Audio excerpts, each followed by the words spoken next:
area.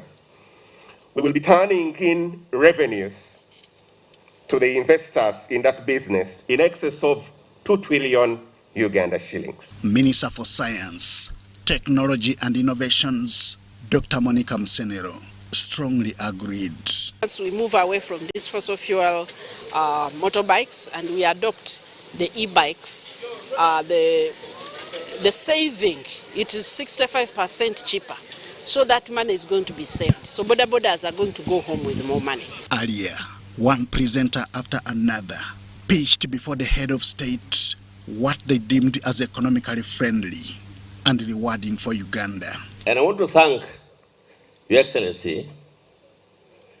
From the time when you pacified the North, you opened the door for the investor. For now, value addition to coffee amongst other products remains key in driving Uganda's socio-economic agenda. Henry Okrut, UBC. Prime Minister Robin Nabbanja has called for a multi-sectoral approach as an effective strategy to end TB, leprosy and other communicable diseases by the year 2030. Nabbanja made the remarks during the 5th Annual National Tuberculosis and Leprosy Stakeholders Conference that aims at reviewing the progress and key achievements on the strategies that could accelerate progress towards the 2022 targets in the era of public health emergencies. The Minister for Health, Dr. Jane Ruth Acheng, called for more funding in the TB and leprosy program for the realization of the fight against TB by the year 2030. Minister to do the same and all other stakeholders, including the Director. Uganda remains among the 30 high TB and HIV burden countries in the world and one of the 20 countries that contribute to 80% of the missing TB cases globally. It is against this backdrop that the Ministry of Health implementing partners are calling for a multi-sectoral approach to effectively end TB and leprosy in the country by 2030. The Prime Minister, Robin Nabbanja, at the 5th Annual National TB and Leprosy Stakeholders Conference, said that the country has made remarkable progress in the acceleration of TB infection. I call upon all of you to embrace the multi-sectoral approach in the fight against TB and leprosy, given that the determinants of getting the disease as well as its effects extend beyond health sector. The fight against TB and access to essential health services must go on in spite of these emerging threats. TB, as you have heard, kills more people globally and even here in Uganda than any other infectious disease. Last year, although we achieved the global target in reducing deaths from TB, the disease claimed 12,000 Ugandans, much more than COVID-19 did. The highlight of the conference was the launch of the Live TB-Free campaign that will review the second year of implementation of the National Tuberculosis Leprosy Strategic Plan 2020-2021 and 2024-2025, whose aim is to reduce the tuberculosis incidence by 20% and leprosy cases among children from 8% to less than 3%. Other innovations at community level that can improve the tracing of the positives. You saw the statistics that were presented here. We are still missing some people who are tested positive, but they remain unlinked to care. The impressive fact that Uganda is one of 6 high-burden countries that has reduced their TB deaths by more than 35% since 2015. An estimated 10.6 million people worldwide fell ill with TB, of whom 1.6 million people died. This is an increase from the 10.1 million people infected in 2020. In 2021, 82% of the estimated 91,000 people with TB were diagnosed and started on treatment. The 18%, which is undiagnosed, continues to transmit TB in the community. Zahara Abigaba, UBC News. First Lady and Minister for Education and Sports, Janet Museveni, has called upon government and development partners, plus the civil society organizations, to collectively respond to challenges of inequalities in human capital outcomes and services through increasing the level of investment for human capital development in order to consolidate the work already done. While launching Uganda Human Capital Development Growth Review at Kololo, the First Lady cited the inadequate instructors in technical schools, which must be looked at clearly. World Bank is to conduct a human capital development and growth review, which will look at reducing under 5 mortalities from 64 deaths out of 100,000 live births to 30, and also reduce stunting prevalence in under 5 within the 5 years of NDP3. The review will also look at reducing teenage pregnancies from 25% to 15%, fertility rate to 4.5%. Minister of Finance Commissioner, Economic Development and Research, Joseph Enyimo, said they are to nurture the human capital agenda using quality evidence and feasibility assessment. He emphasized that what gets measured gets managed. The First Lady and Minister for Education and Sports, Janet Museveni, said the review is timely since the mid-term review of NDP3 indicated that progress was affected by multiple shocks, like the food shortage crisis witnessed in Karamoja region. We all know that there are many things we are not doing. We have the technical institutions in our ministry that do not have instructors. Now, if we don't have instructors in technical schools, how do you expect people to come out skilled to support the working world? These are some of the things we must now look at. On the issue of foundational learning as a challenge to human capital development, First Lady said children in pre-primary who got an opportunity to access material for learning in their mother tongue have improved in literacy and numeracy. Where the children are still learning in English because they couldn't get instructional materials, learning is still a problem, and literacy and numeracy is still very low, and that's why the dropping out rate is so high. The Minister for Finance, Matia Kasaija, says government has registered improvement in human development, like increasing life expectancy from 44 years in 1998 to 63 years in 2019 and 20. The main development challenge today is the question of why government's investment in human capital is not translating into desired results and impact. For example, why is spending on education and skills development not translating into the desired rate of job creation? Why is spending on food and nutrition not translating into the desired hunger reduction? The country director, World Bank, Keith Hansen, said 73% of Uganda's capital is human capital. If put into full use, there is plenty of room for improvement. Demographic dividend, taking 73% of the capital and really being able to capitalize on it to its full use is an extraordinary opportunity. Human capital is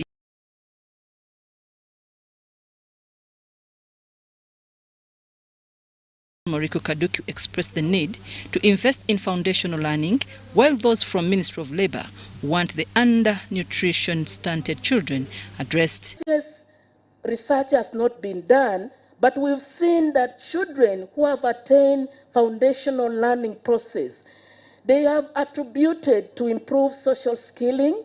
9% of our children aged between 6 to 59 months are stunted.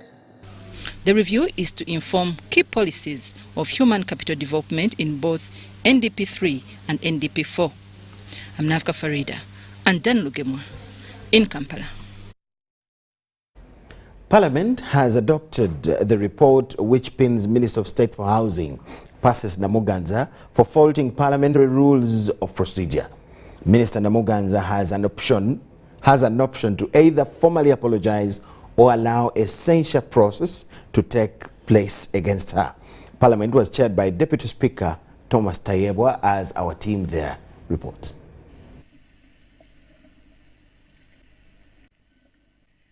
who doesn't deserve any attention? Me. We have been with him in the NRM Youth League and has always been controversial. Me, a member of Parliament, maybe the only thing he can do is to deliver birthday gifts. Just my sister, it costs nothing.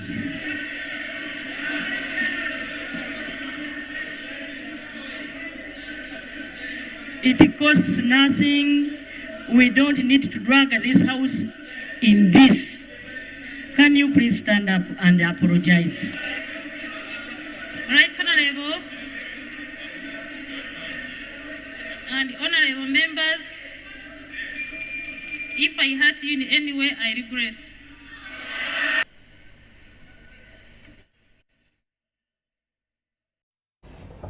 UBC News Tonight.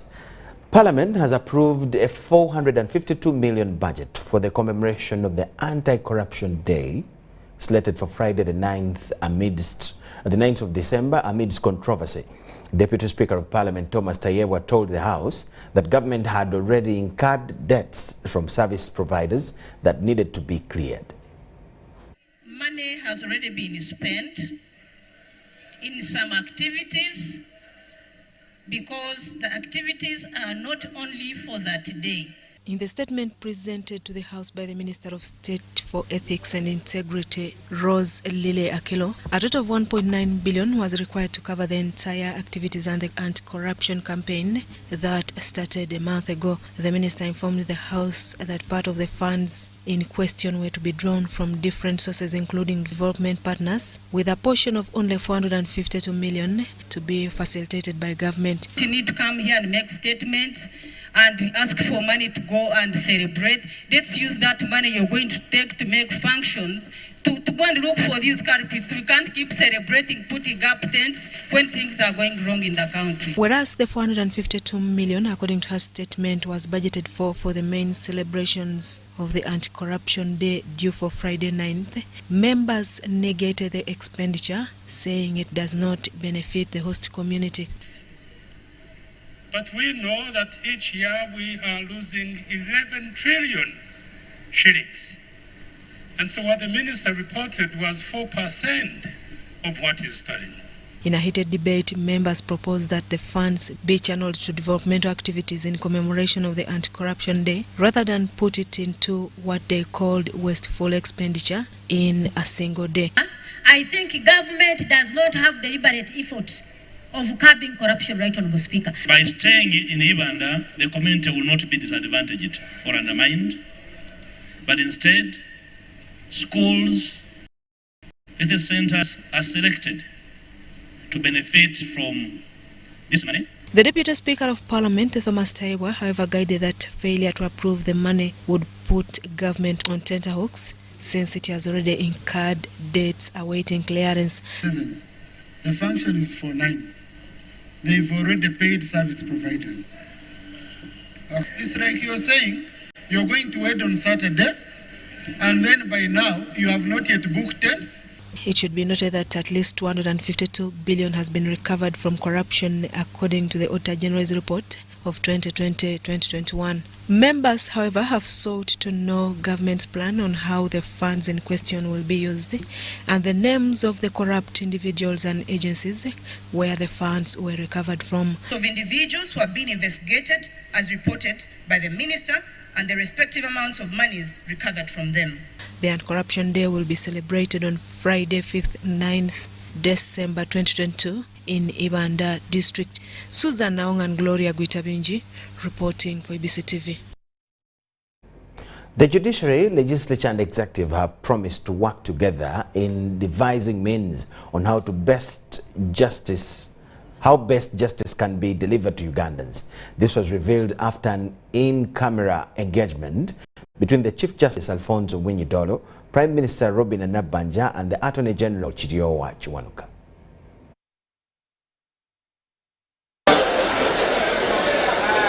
Last month, during the Registrars and Magistrates Conference, the Chief Justice Alfonso Winyidolo had no kind words for the Prime Minister Robin Anabanja after she got involved in a court case tampering with magistrate's ruling at Mengo Magistrates Court.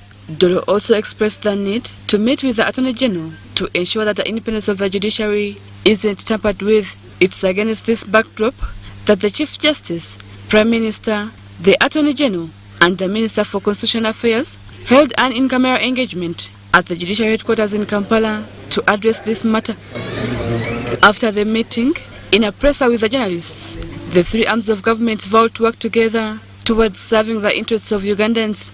We have agreed to pursue a different methodology, a more harmonious methodology to serve our people who need our service, for whom we hold these offices.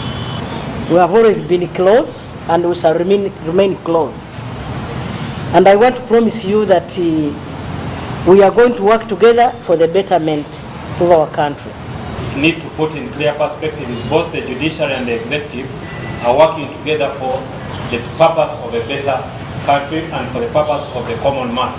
Prime Minister Robin Anabanja is optimistic that a lot is going to be achieved. We are going to work better than how we have been, and I'm going to get more coordinated through the Minister for Constitutional Affairs and the Attorney General, then the Chief Justice. The sky is going to be the limit. Dolo says lessons have been learned from the incident, however cited the need to educate and sensitize people about their rights. There are a lot of things happening without it. By judicial officers, by other arms of government, but we must deal with them. And deal with the we will to help our people access justice. We have a duty to educate our people. Rebecca Nantongo, UBC News. Rebecca Nantongo reporting for UBC News. The judiciary and the entire country have woken up to sad news of the demise of Justice Ruby Opio-Aweri, who passed on at Mulago Hospital Wednesday morning. Justice Opio-Aweri, who died at the age of 69, served the judiciary for 39 years, having joined as a Grade 1 magistrate.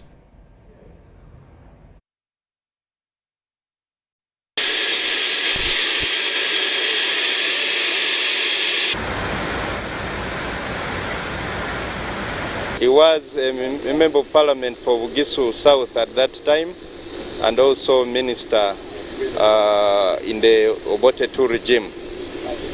He did of things when he was in service. The construction of the Mbale Stadium was his initiative. He spearheaded the electrification of Bugisu, the few pockets of electricity we had. He was behind that, and he was also the head, the leader, the chairperson of the Sports Council in his time. Today I'm here at the airport leading this team on behalf of government, and of course as government there has been a contribution that have been made to process the returning of the body and also carrying on the process until on the burial site.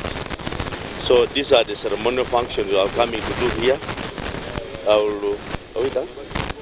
The program we learned today at 7th is receiving.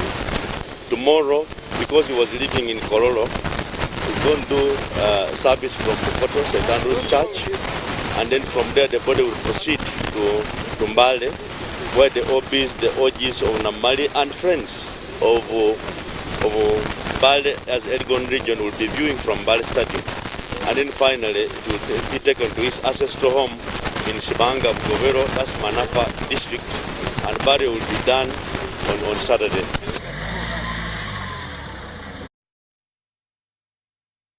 We apologize for the small mix-up there. That story is about the reception of the body of Masete Kuya, who is former Minister for Rehabilitation during the Obote II regime, and he was also the most powerful minister during that time. Kuya fled to Kenya in 1985 after Obote was toppled. He has been a teacher by profession and a PhD holder in economics.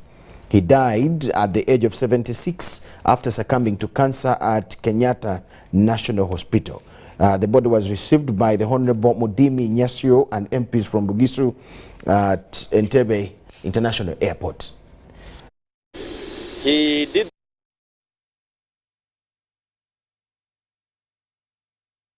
who died in Mulago Wednesday morning.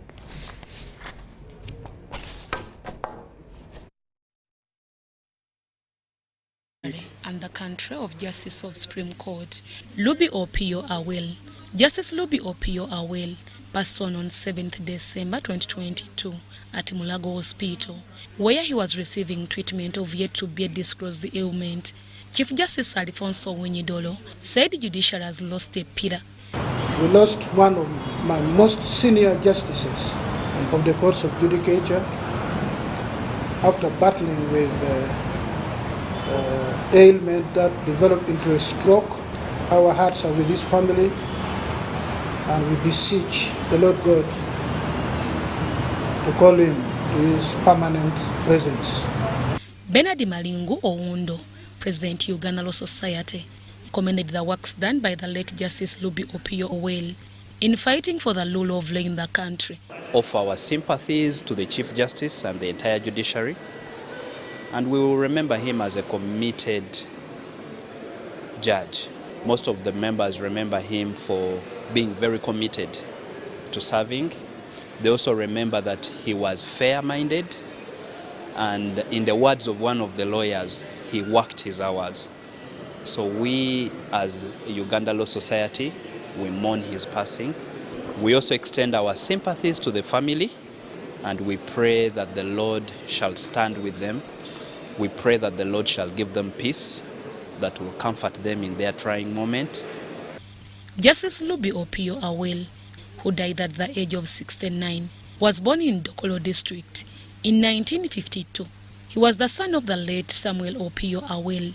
He held a bachelor degree of laws from Makerere University, a diploma in legal practice from the Law Development Center, and a master's degree in law from Makerere respectively. Sufficient cause has been shown requiring this court to validate the appeal. Justice Lubi Opio-Aweri started his career in 1982 as a legal assistant in Soroti District. In 1983, he was appointed a Grade 1 magistrate. 1998, was appointed a judge of the High Court. In 2014, he was appointed a judge at Court of Appeal, not until in September 2017, when he was appointed as the Justice of Supreme Court of Uganda to date. By the time of his death, he was serving as the Chief Inspector of Courts on a 3-year term. Justice Lubi Opio-Aweri presided over the presidential election petition of 2021, among other cases, while at the Supreme Court as Justice. Deborah Namamonde, UBC News. The Uganda Medical Association is tense as its president, Dr. Samuel Oledo, refuses to step aside as investigations take place over his recent partisan conduct with the president. Oledo notoriously went openly political when he preemptively backed President Yoweri Museveni's candidature in 2026 polls, a move widely criticized by a cross-section of Ugandans as one that compromised the medical fraternity in the country. Dr. Samuel Odong Oledo has affirmed that he is still the president of the Uganda Medical Association amid its forces challenging him to resign with immediate effect. On Saturday, Dr. Oledo led a team of medical practitioners to endorse President Yoweri Kaguta Museveni for another term come 2026. Thank you so much. As health workers here, Your Excellency, you can see we are happier, at least our welfare. You've been the engine behind the improved welfare of health workers, that right now the least paid health worker who is an enrolled nurse and 1.4 million shillings from 600,000. In a letter shared by the National Governing Council of the Medical Practitioners, the forum had resolved to have the Vice President, Dr. Edith Nakku, take over in acting capacity. Let's have good English here. I've not stepped aside in anything, in any way. I've allowed the internal processes to go on because our constitution doesn't have that provision of step aside, step down. It's only as a provision of President resigned, President investigated, President voted out by Extraordinary General Assembly. Oledo said that he agrees with investigations to go on, but he will not step aside as the Constitution of the Uganda Medical Association does not provide for such, saying that he attended the NRM Youth Symposium at Kololo in his personal capacity and as a member of the NRM party, together with doctors who have the love for the party. Trust me, majority of the young doctors out there, they subscribe to the ideology that I presented on that day very clearly. And I spoke for the doctors who are affiliated to the NRM, who feel that for sure the president has done a great job. By the way, political affiliation, even at any profession, it is involved. All of us have internally what we believe in. I've come out clearly to indicate that I'm NRM. I've never hidden that from anyone. But you're not going to be a honorable profession which fights every now and then. We must have ability to appreciate and have a new approach in dialoguing with it. We must be discussion to see that this agenda of health, which the president actually is very positive about. Dr. Samuel Oledo subscribes to the NRM party and has ever contested as the NRM regional vice chairperson, Northern Uganda, before standing for the East African Legislative Assembly seat, which he lost. Parliament has approved a 452 million budget for the commemoration of the Anti-Corruption Day slated for Friday the 9th. I beg your pardon.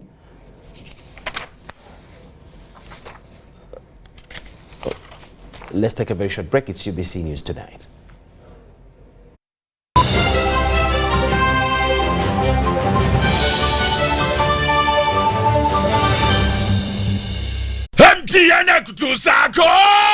Shimba live ku Kampala Serena Hotel, Victoria Hall, Friday nga mwena December, neku Saturday nga 10 December. Okuingira shinje mtwalo 15, emezi erika abantu 8 ya milioni 3. Hate alebad bwogulanga buchali, emitwalo 10. Eno 2 days mega concert ku Sunday nga 11, Freedom City. 16 December, Chotera Mchawe. 17 December, Mbarara, Ajip Motel. 18 December, Fort Porto, au Mobuhinga Stadium. Shillings mtwalo mu VIP mtwale 3. Beautiful Shimba, swag mama, ice cream, win gama. Kukonkone nyimba zezona hit to hit kati musale wonga buchalaba tusale ko Serena mugeno bwana bubaira mos butekelo bwana bubasira pizza amatuga mpuma kati event leti setinze ne MTN. Welcome to Friends Stadium. Everybody's ready. Wait a second, not everybody. Come on, dude, it's the FIFA World Cup. You're going to lose your seat, the ritual seat, the lucky one. Losing more than a seat, your team is going to lose. Where are you, dude? The match is about to start. Your friends won't hold out much longer. Excuse me. Finally, everything is in the right place. Hey, other hand. And you, do you have everything you need to believe? Paying for groceries the old way. 3, 4, yeah. Allow me. Paying for groceries with the My Airtel app. You have the power in your pocket. The power to conveniently pay for goods and services. Unlock that power with the My Airtel app. Visit the App Store or Google Play now. That's my wife. It's our mission. Secure your money.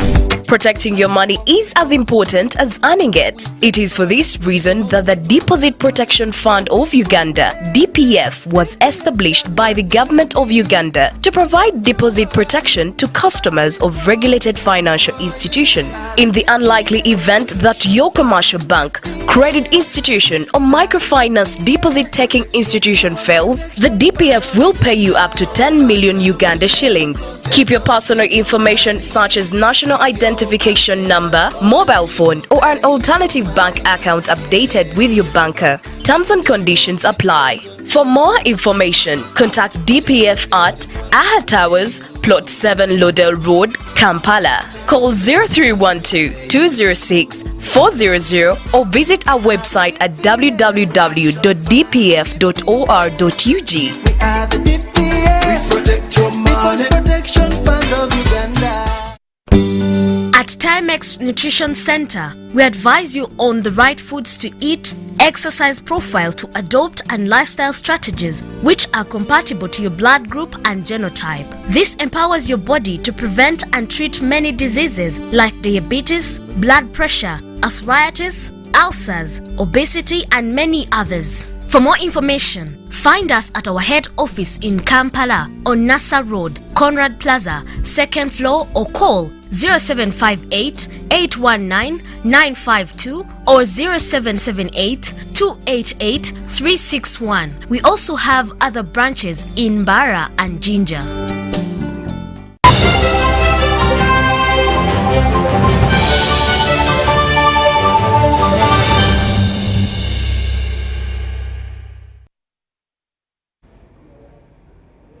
UBC News tonight. Institutions of higher learning have been tasked to venture more into research on how best government can improve service delivery. Minister for Lands, Housing and Urban Development Judith Nabakova says that as government, a lot has been put in place to rid Ugandans out of poverty, but with little impact. Nabakova was representing the Vice President, Jessica Alupo, at the 17th Annual Entrepreneurship Conference organized by Makerere University Business School in Kampala. Government has over the years demonstrated willingness to cause economic empowerment of all Ugandans through a number of programs, but with little impact. One such venture with immense government support is the entrepreneurship sector, already attracting a lot of youths. Has been acknowledged globally as a solution to poverty. Entrepreneurship creates value, provides goods and services to people, and whatever you see in here, these people who are so smart, is because an entrepreneur has seen a need and has solved the problem by providing the service. Celebrated economist and educationist Professor Wasobalunya says most government programs suffer premature death due to the toxic environment characterized with school dropouts. Honourable Minister, when you go up country, you're going to find young girls with babies on the roadside. These girls are about 12, 13, 14 years old. And indeed, you'll find that by the time they are 26, they are grandmothers. What is the problem? They are not producing children, they are producing poverty. Boy child you are not looking at or you are neglecting should also be considered. We have left them aside. They've gone into drugs, they've gone into alcoholism, but remember, they are the future husbands of the girl child you are pampering. In quest for a lasting solution, government wants institutions of higher learning to weigh in and give a helping hand, mainly through research.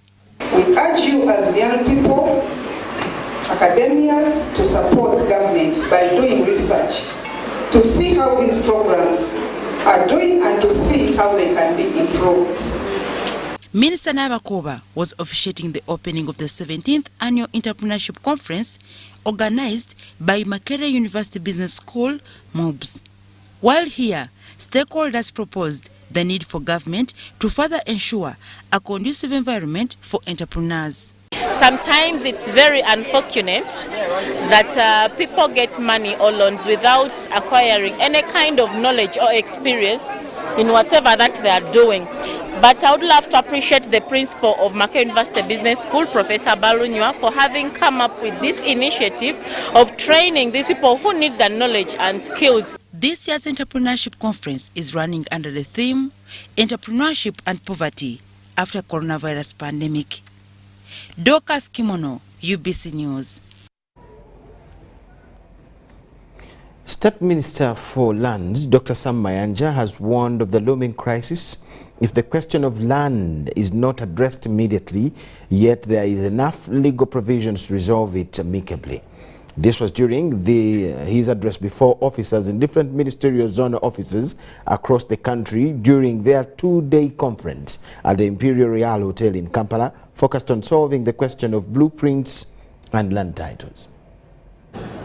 State Minister for Lands Dr. Sam Mayanja still questions as to why Bibanja holders are evicted regardless of the many laws in place. Unless we solve the land question, we are not going to anywhere. This question, this country needs the land question to be solved for somebody to be secure on that piece of land where he survives. 2 weeks ago when I was in Chikube, I had to declare several titles cancelled.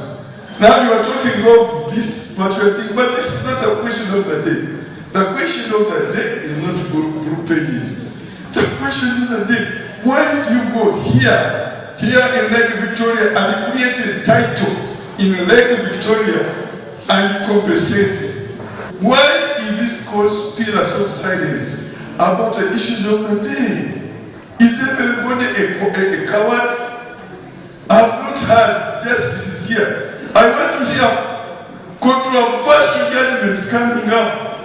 Judges coming out with controversial judgments. Civil servants. The Assistant Commissioner for Land Registry, Johnson Bijira, representing the Commissioner Land Registry, urges that this conference is intended to address the issues that rise from blueprints. We as registrars and other colleagues in the land administration chain, surveyors and cartographers and others, we don't actually understand these blue pages. We are employed, we come, we find them, but what are they? So we want to use this workshop, today workshop, as an opportunity for us to learn. We want to really understand them from the bottom, from the inception, the current. So all of us, many of us, have been handling these blue pages in an ignorant manner. And many of you have been victims. But it's also an injustice to have blue pages on the land register for over 60 years. It's an indictment on the government. Over 60 years, and this land has not been of any economic value to the nation. Bijira has promised that they are going to work hand in hand with the police, courts of law and other organizations to make sure land matters are resolved. Mwaivan Juko and Jamil Sekajia for UBC News. A reality show has been launched to document Miss Uganda pageant activities next year that will cover all the geographical regions of Uganda. The Chief Executive Officer Brenda Nanyonjo says that the show will summarize the last decade of the pageant history nationwide and will search for the crown holder. This was disclosed in a press conference by Star Times Uganda in Kampala. The Miss Uganda 2023 activities will last 10 weeks, which will be packaged in real time for a broadcast program. We have selected to use the Makula channel. First of all, Makula is about 6 months old. It started in June, but it has performed very well over the last 6 months. But it's now appearing among the top 2 or 3 channels. And we are very impressed by its performance, that the viewers deserve to be the first beneficiary to this content. And so Star Times is proud to be the associate partner in terms of broadcast, and we're the only partner with exclusivity with regard to broadcast. 30 contestants will be selected from all regions and 15 will be selected. The top 30 will be given challenges and there will be eliminations. So we are going to have confession rooms, we are going to have all that and more. So we'll pick top 30 out of the 300, 400, 500, 1,000 that will turn up. And then we'll have activities, challenges, and there will be eliminations. The contestants are expected to be between 18 to 25 years, possess an advanced certificate of education, must have permission from parents or guardians, and not be married, with no tattoos, among others. To us, why we've decided to partner with Star Times to have this brought to you, it's a celebration, and we want to celebrate these achievements the 10 years of achievement, 10 years of challenges, and the new promissory note of 10 years. Remember when we were starting, we promised people that we were going to hold on to this license the longest, and we've done that. The regional auditions and the national selections will include a residential boot camp activity, beauty fashion contests, and will have periodic evictions, confessions, among others. Sudat Kaye, UBC News. Meet Professor Petero. He knows something every hustler in UG is gonna love. Oh, see. You say I was just trying to get the documents to register for Airtel Money.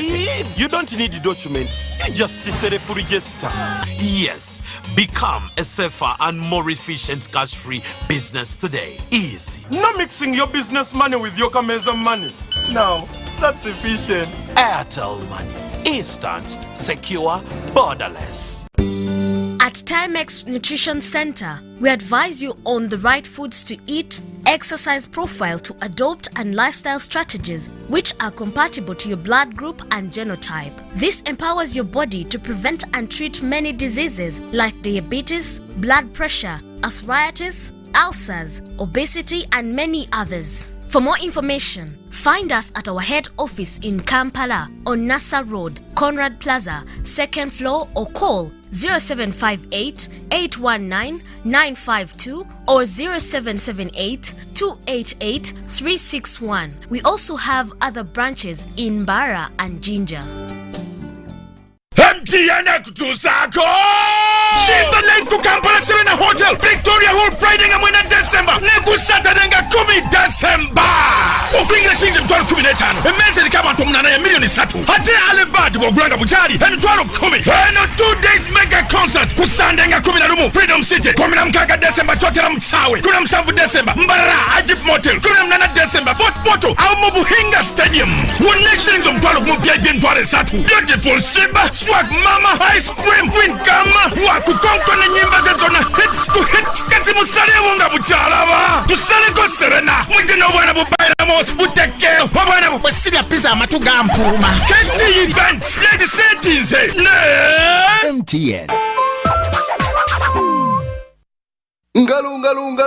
It's true what people say, that when I wash and you wash your hands with soap, we'll have less infections as Ugandans. After all, it's hands that handle money. It's hands that feed us. Hands that prepare soil for farming. Hands that we use to learn. And hands that we use for fun. When I wash and you wash, it means clean hands for all. So, wash your hands with soap and clean water regularly to keep away infections and disease-causing germs. This message is from the National Hand Washing Secretariat with support from UNICEF. Paying for groceries the old way. 3, 4, yeah. Allow me. Paying for groceries with the My Airtel app. You have the power in your pocket. The power to conveniently pay for goods and services. Unlock that power with the My Airtel app. Visit the App Store or Google Play now. That's my wife.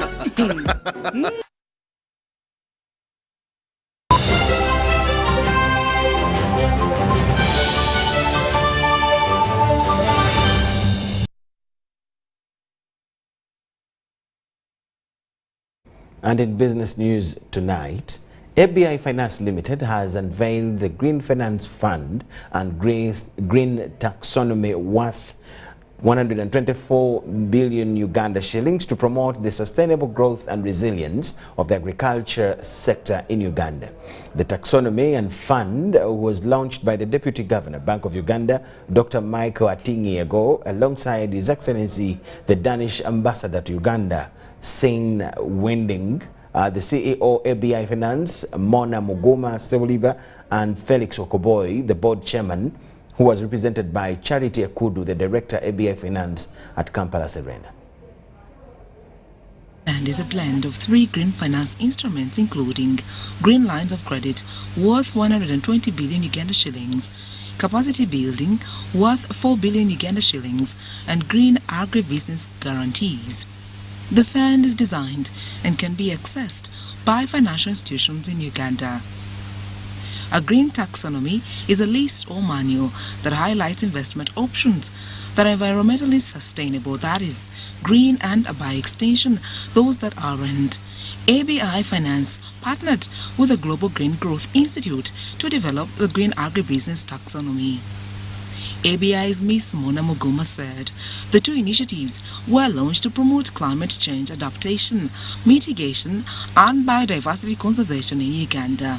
We can take loan or lines of credit requests all the way from 500 million, about a maximum of 4 billion per institution. So it is not being accessed directly by the smallholder farmers and the agribusinesses, but rather by the financial institutions that lend them. So this is one of the calls that came out of the COP26 and the COP27 this year. And a response of a challenge fund like the API is a way of trying to act and trying to channel more funds to climate change adaptation to Uganda. Relevance being that Uganda is very vulnerable to climate change and doesn't have a very sort of strong readiness. She observed that globally, Uganda is the 12th most vulnerable and the 49th least prepared out of 195 countries to deal with vagaries of climate change. We use indeed the prevailing cost of money within the economy, and risk needs to be factored in. Indeed, the taxonomy will support more than just agribusiness, because the reality is agribusiness does not operate in a vacuum, and the financial institutions that we work with support other sectors. So it was important anyway that we have a taxonomy that speaks to the rest. Deputy Governor Bank of Uganda commended ABI Finance for putting together the fund because the interventions will enable financial institutions to implement environment, social and good governance practices while offering more financing to agribusinesses and smaller holder farmers to green investments, leading to resilience and sustainability of both the financial services sector and the agribusiness sector. We recently launched a new strategic plan, 2022 to 2027, where we have a strategic initiative of institutionalizing an environmental, social, and governance framework across all the regulated financial institutions. Sandra Kahonde, UBC News. It is a cat and mouse chase in Uganda district as money lenders demand for their money from their clients, especially in the municipality. The issue that has dragged on for close to 5 years had been partly resolved by the late Minister for Security, General Eli Tumwine, but has now since come up again.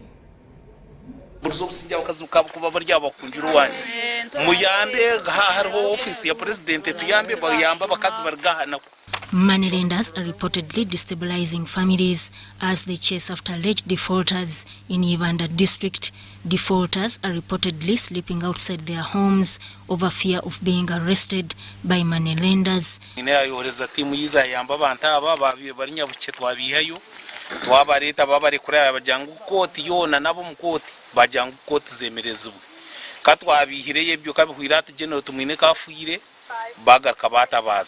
Yesirekere ombicori by'umusoro gwanje 2019 Nesta wa security akanyamba arkunyaha umbasuma abayinu benda kunyuba ngukabonenda gano yo kujya ngo anti umuhebihimba kiro 10 mbwena na kiro 10 ngongaruka mugito miliyoni ya yakoti na miliyoni 2 The money lenders reportedly take advantage of the poor people who want quick money, locally referred to as kafuna, to settle their immediate needs, to make them sign without understanding the content in the agreement. The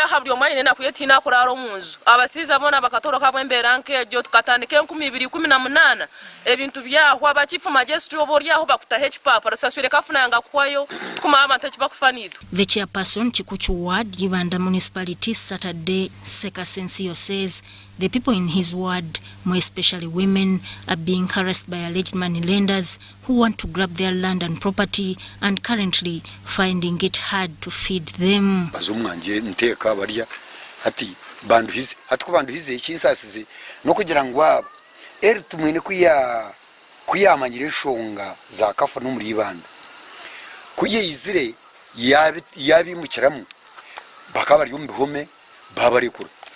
As night draws nearer, defaulters either take to the bush or hide at their village leaders' homes over fear of being arrested. The defaulters are now seeking government for protection from money lenders.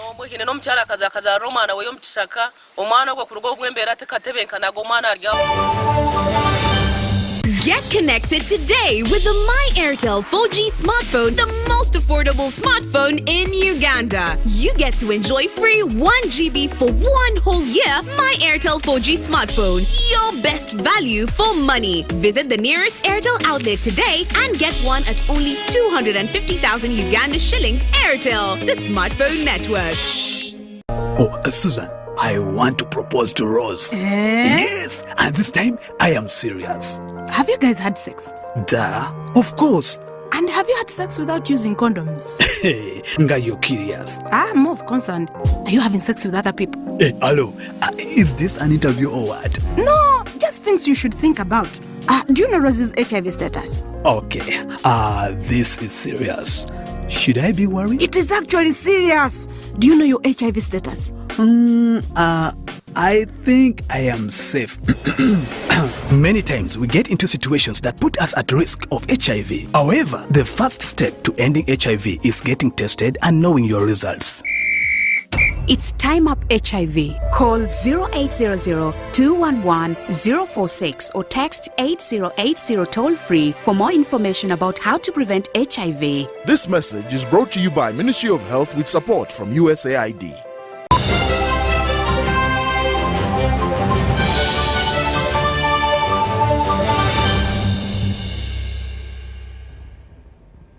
The Uganda Baseball and Softball Association has benefited from Dr. Mark Reid, who has offered equipment worth about $10,000 to their operations.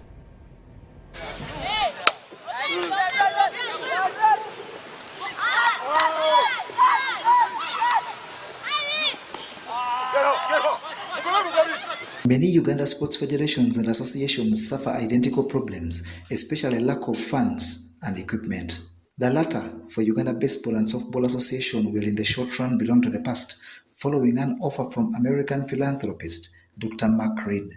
We are honored that Christmas has come early for us as we prepare our national teams for the World Cup qualifiers. Today, Dr. Mark Reid from Houston, Texas, in the USA, has done us good with another equipment and jerseys for our national team. This is an area we have been challenged in, but today we have been fully dressed up, and this gives us more hope and well preparation for our national team as we enter into the World Cup qualifiers, which will be taking place in January and in February. The equipment, including jerseys, bats and balls, has been delivered to the national teams, currently in training in Zambia ahead of major global engagements. We are very, very excited with this project and the donation which has come in, which is now making our national team look wonderful. I think you can see they are looking wonderful, they are smart, and there is no reason for us not to win the championship. In the upcoming engagements, Uganda will play against others like South Africa, Botswana, Zimbabwe, Nigeria, Kenya, and Tanzania. John Barnes, Sentamu, UBC News.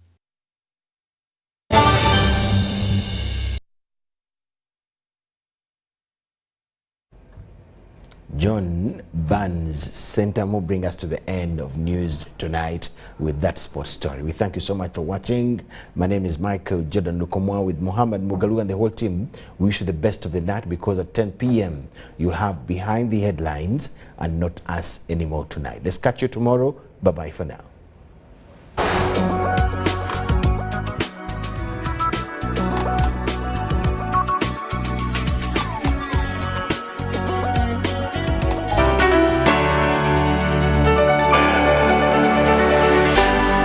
UBC, inspiring Uganda. Welcome to the Living Room Stadium. It's the FIFA World Cup. The match is about to start. Food and drink ready. There's no space left for anyone. Come on, get your lucky chair. Take your usual spot. Even the puppy has one. It's preparation time. You can feel the tension in the air. And do you have everything you need to believe?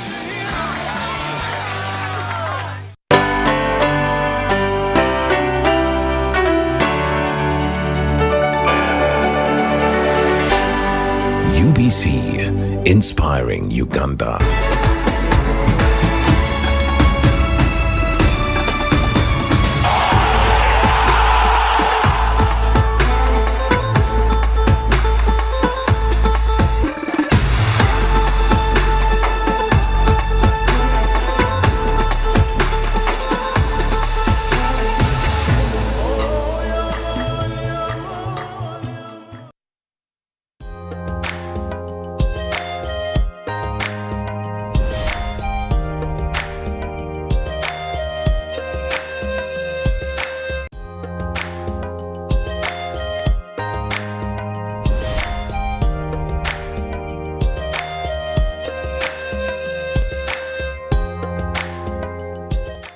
Super Soul Sisters, and I must say it's quite an honor for me to come here every day on your screens to bring you this amazing, amazing show.